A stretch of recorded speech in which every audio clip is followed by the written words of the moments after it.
Could China-India border dispute trigger a military conflict? By News 786. A short history of China and India early tensions to date.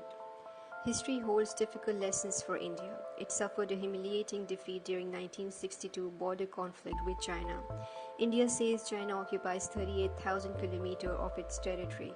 Several rounds of talks in the last 3 decades have failed to resolve the boundary issues. China already controls the Exide chain area further east of Ladakh, and this region, claimed by India, is strategically important for Beijing as it connects its Xinjiang province within western Tibet.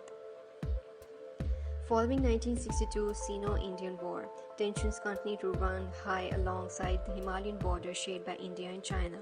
Influenced by its previous defeat, the Indian Army raised a number of new units, nearly doubling their deployed forces along the disputed region. As a part of this military expansion, 7 mountain divisions were raised to defend India's northern border against any Chinese attack. Most of these divisions were not based near the border, save for the Chumbi Valley, where both Indian and Chinese troops are stationed on both sides at close range. The Nathu La and Cho clashes were a series of military clashes between India and China alongside the border of Himalayan Kingdom of Sikkim, then an Indian protectorate. The Nathu La clashes started on 11th of September 1967 when the People's Liberation Army launched an attack on Indian post at Nathu La and lasted till 15 September 1967. In October 1967, another military shootout took place at Chula and ended on the same day. According to independent sources, the Indian forces achieved a decisive tactical advantage and defeated the Chinese forces in the clashes. Many PLA fortifications in Nathu La were said to be destroyed, where the Indian troops drove back the attacking Chinese forces.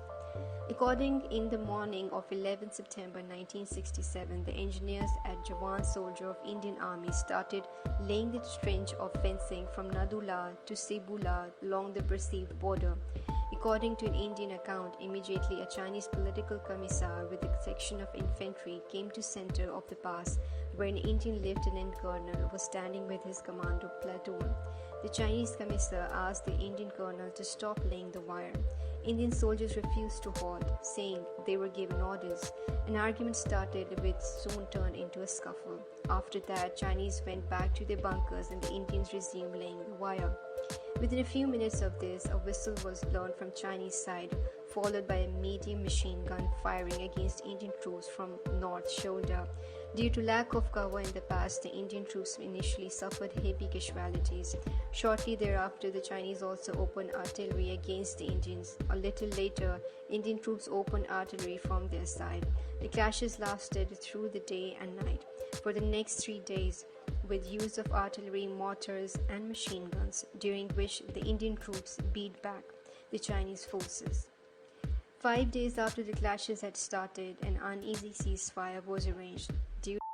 Due to the advantageous position Indian troops had because of the occupation of high grounds at the pass in Cebu La and Camel's Back, they were able to destroy many Chinese bunkers at Nathu La. For latest current affair news, subscribe News 786, like and share. India and China share a border more than 3,440 kilometers long and have overlapping territorial claims.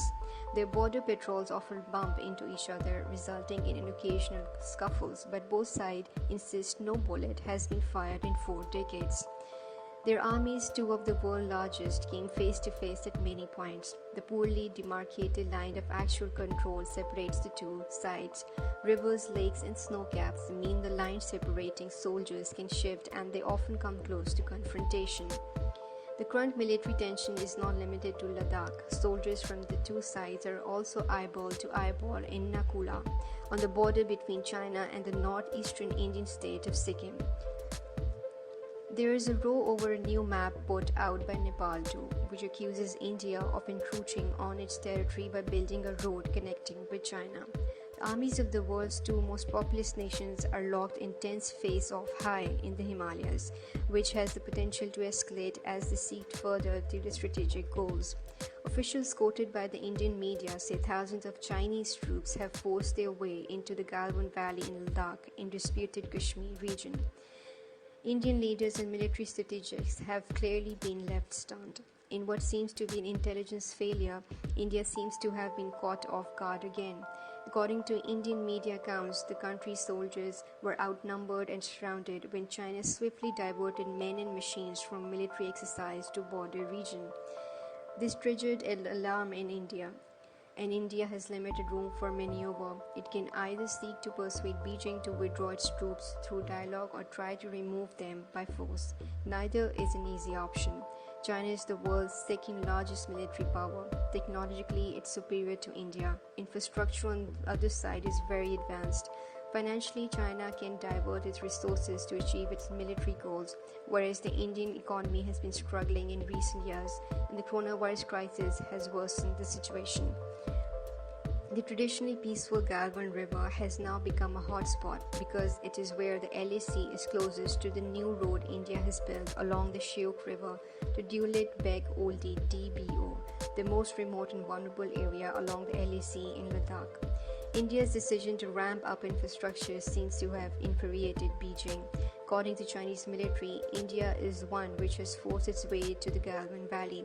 So India is changing the status quo along the LAC. That has angered the Chinese, says Dr. Long Xingchan, president of Chengdu Institute of World Affairs.